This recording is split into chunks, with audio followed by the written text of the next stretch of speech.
से दूर, खबरों से भरपूर। लेडीज एंड जेंटलमैन, आज हम बात करेंगे स्वामी विवेकानंद के बारे में। स्वामी विवेकानंद का जिक्र बहुत सारे सवालों को लोगों के जहन में जन्म देता है, लेकिन आज हम उन सवालों से पर्दा उठाने की कोशिश करेंगे।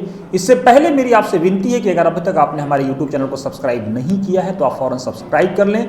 साथ ही साथ डिस्क्रिप्शन और कमेंट बॉक्स में डोनेशन का लिंक दिया हुआ है।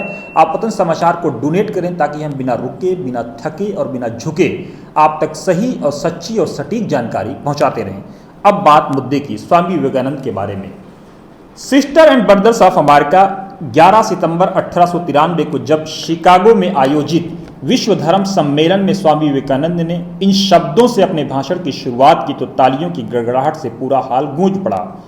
यह पहला मौका था जब पश्चिम का पूरब से सामना हो रहा था। पश्चिमी देश भारत की संस्कृति, सभ्यता और दर्शन से रूबरू हो रहे थे। यूं तो पश्चिमी देशों के मन में भारत की छवि सपेरों के देश की थी, लेकिन स्वामी विवेकानंद के इस बहुचर्चित भाषण ने काफी कुछ बदल करके रख दिया। शिकागो में विश्व हिंदू सम्मेलन के मंच पर, याद रखिएगा ये जुमला आपको आगे काम आएगा, विश्व हिंदू सम्मेलन के मंच पर स्वामी विवेकानंद ने अपने संबोधन में सांप्रदायिकता, धार्मिक कट्टरता और हिंसा का मुद्दा बखूबी उठाया। उन्होंने कहा कि सांप्रदायिकता और कट्टरता लंबे समय से धरती को अपने शिकंजे में जकड़े हुए हैं और पृथ्वी को हिंसा से भर दिया है। अनेकों बार यह धरती खून से लाल हुई है, कितनी ही सभ्यताओं का विनाश हुआ है और न जाने कितने देश नष्ट हुए हैं। उन्होंने पूरब की अगुवाई करते हुए कहा कि सहनशीलता का विचार पूरब के देशों से आया है और दूर दूर तक फैला है। आज जो लोग बार बार में पाकिस्तान का वीजा या टिकट या पाकिस्तान की एंट्री देते हैं, उन लोगों को कम से कम सोचना चाहिए कि स्वामी विवेकानंद की सोच कैसी थी। उन लोगों को मेरी हाथ जोड़ करके उन लोगों से अपील है, विनती है कि एक बार वो स्वामी विवेकानंद को जरूर पढ़ें। स्वामी विवेकानंद कहते क्या हैं और कहां कह रहे हैं? विश्व हिंदू सम्मेलन में कह रहे हैं, इस बात को समझिएगा। वो कहते हैं, मुझे गर्व है कि मैं उस धरती से हूं जिसने दुनिया को सहिष्णुता और सार्वभौमिक स्वीकृति का पाठ पढ़ाया है। हम सिर्फ सार्वभौमिक सहिष्णुता पर ही विश्वास नहीं करते, बल्कि हम सभी धर्मों को सच के रूप में स्वीकार करते हैं। सभी धर्मों को सच के रूप में स्वीकार करते हैं। बहुत अहम जुमला है, इसको सोचिएगा। अगर आप स्वामी विवेकानंद को पढ़े नहीं है तो कम से कम इस वीडियो को जरूर सुन लीजिए। वो आगे कहते हैं, मुझे गर्व है कि मैं उस देश से हूं जिसने सभी धर्मों और सभी देशों के सताए हुए यानी प्रताड़ित लोगों को अपने यहां शरण दी है। अब आप सोचिए कि जो लोग बार बार में पाकिस्तान का वीजा, पाकिस्तान का टिकट, पाकिस्तान की एंट्री प्रोवाइड कराते हैं एक विशेष धर्म के लोगों को, उन लोगों को सोचना चाहिए। और ये इनका भाषण एनआरसी के मुद्दे में और सीए के मुद्दे में काफी तेजी से सामने आया था। आगे सुनिए, जितना हम दूसरों की मदद के लिए सामने आते हैं और मदद करते हैं, उतना ही हमारा दिल निर्मल होता है।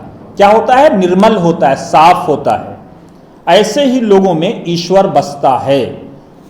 भारत सरकार की तरफ से एक स्कीम भी शुरू की गई थी यूपीए के दौरान कि निर्मल भारत यानी स्वच्छ भारत। और इस्लाम सफाई के बारे में क्या कहता है? आधा ईमान है।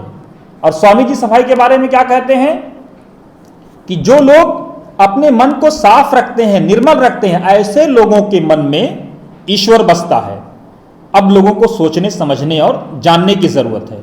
आगे वो कहते हैं, ये कभी मत सोचिए कि किसी भी आत्मा के लिए कुछ भी असंभव है। किसी को कमजोर मत समझिए।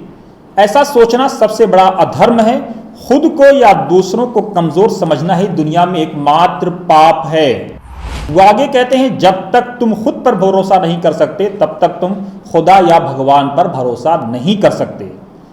आगे पंकज श्रीवास्तव का एक लेख है, वो लिखते हैं, कुछ साल पहले प्रधानमंत्री मोदी ने ठीक कहा था कि अगर स्वामी विवेकानंद के विश्व बंधुत्व के संदेश का अनुसरण किया जाता तो इतिहास को 9/11 जैसे नरशंस कृत्य नहीं देखने पड़ते। पंकज आगे लिखते हैं, यह 100% की बात है यह, लेकिन 9/11 ही क्यों? अगर भारत के स्वनामाध्यन राष्ट्रवादियों ने स्वामी जी के संदेश पर अमल किया होता तो अयोध्या और गुजरात की नरशंसता भी न देखने पड़ती। जी हाँ, भारत के भविष्य के लिए ऐसे ही सीख दे गए हैं स्वामी विवेकानंद। वो आगे लिखते हैं, हम मनुष्य जाति को उस स्थान पर पहुंचाना चाहते हैं जहां न वेद है, न बाइबल है, न कुरान है, परंतु ऐसा वेद, बाइबल और कुरान के समन्वय से ही हो सकता है। हमारी मातृभूमि के लिए हिंदू और मुसलमान इन दोनों विशाल संप्रदायों का सामंजस्य वेदांती बुद्धि और इस्लामी शरीर से ही संभव है। यही मेरी एकमात्र आशा है। मानव समाज का शासन क्रमशः एक दूसरे के बाद 4 जातियों द्वारा हुआ करता है। ये जातियां पुरोहित, योद्धा, व्यापारी और शार्मिक। सबसे अंत में शार्मिक या शूद्र का राज आएगा। प्रथम 3 तो अपने दिन भोग चुके हैं। अब चौथी अर्थात शूद्र जाति का समय आ गया है। उनको वो सत्ता मिलनी ही चाहिए, उसे कोई रोक नहीं सकता। मैं समाजवादी हूं इसलिए नहीं कि मैं उसे पूर्ण रूप से निर्दोष व्यवस्था मानता हूं, बल्कि इसलिए कि एक पूरी रोटी ना मिलने से तो अच्छा है आधी रोटी ही सही। ये पंकज श्रीवास्तव के लेख से लिया गया कुछ सेंटेंस है, कुछ जुमले हैं। स्वामी जी आगे कहते हैं, हमारी मातृभूमि 2 समाजों हिंदुओं और मुसलमानों की मिलन स्थली है। अपने मन की आंखों से मैं एक ऐसे अपराजय भारत देख रहा हूं जिसका मस्तिष्क वेदांत और शरीर इस्लाम का होगा। स्वामी विवेकानंद का यह कथन उनको केवल एक धर्म का शुभचिंतक बताने वालों को झूठा और धता बताता है। हिंदुत्व के प्रबल समर्थक होने के बावजूद स्वामी विवेकानंद में इस्लाम के प्रति कोई द्वेष नहीं था। रामधारी सिंह दिनकर अपनी किताब संस्कृत के 4 अध्याय में लिखते हैं, उनके गुरु रामकृष्ण परमहंस ने तो 6 महीने तक विधिवत मुसलमान होकर इस्लाम की साधना भी की थी। इसके चलते इस्लाम के प्रति उनका यानी स्वामी विवेकानंद का दृष्टिकोण उदार था। इसके आगे दिनकर लिखते हैं, मुसलमानों को लेकर स्वामी जी का मानना था यह तो कर्म का फल था कि भारत को दूसरी जातियों में गुलाम बनाया, लेकिन भारत ने भी अपने विजेताओं में से प्रत्येक पर सांस्कृतिक विजय हासिल की। मुसलमान इस प्रक्रिया में अपवाद नहीं हैं। शिक्षित मुसलमान प्राय सूफी होते हैं जिनके विश्वास हिंदुओं के विश्वास से अलग नहीं है। इस्लामी संस्कृति के भीतर भी हिंदू प्रचार प्रविष्ट हो गए हैं।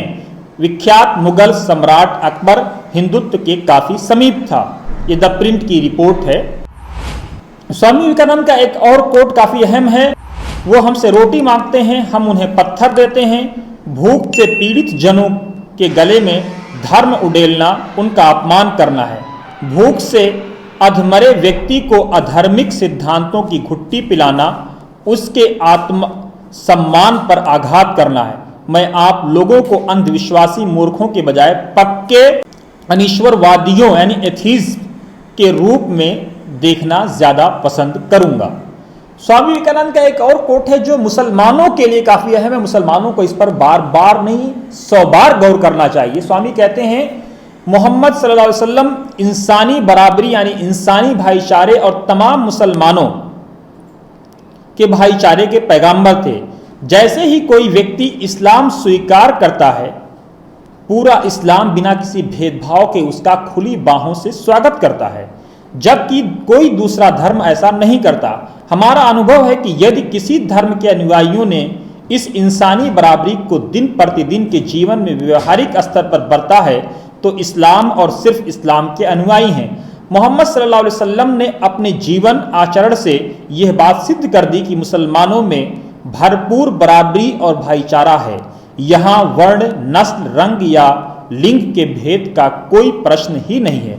इसलिए हमारा पक्का विश्वास है कि व्यवहारिक इस्लाम की मदद लिए बिना वेदांती सिद्धांत चाहे वो कितने ही उत्तम और अद्भुत हों, विशाल मानव जाति के लिए मूल्यहीन यानी वैल्यूलेस हैं।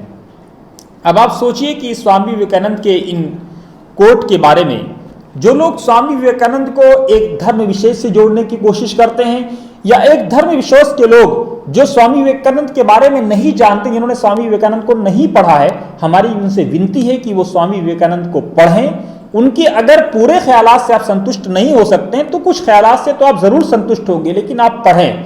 बिना पढ़े किसी के बारे में राय कायम कर लेना अच्छी बात नहीं है। और इसी तरह से जो लोग लिंचिंग करते हैं, जो लोग बार बार एक दूसरे समुदाय के लोगों को पाकिस्तान के किसी देश का टिकट देते हैं, वीजा देते हैं, पासपोर्ट बनवाते रहते हैं, उन लोगों को भी स्वामी विवेकानंद को पढ़ना चाहिए कि स्वामी विवेकानंद एक विशेष धर्म के बारे में, एक विशेष समाज के बारे में, समुदाय के बारे में क्या सोचते थे। साथियों, हमें उम्मीद है कि हमारा एपिसोड आपको जरूर पसंद आया होगा। अगर आपको पसंद आया तो जरूर आप इसको शेयर करें, लाइक करें, सब्सक्राइब करें और साथ ही साथ वतन समाचार को डोनेट करें ताकि हम बिना रुके, बिना थके, बिना झुके आपकी खिदमत करते रहें। जय भारत, जय संविधान।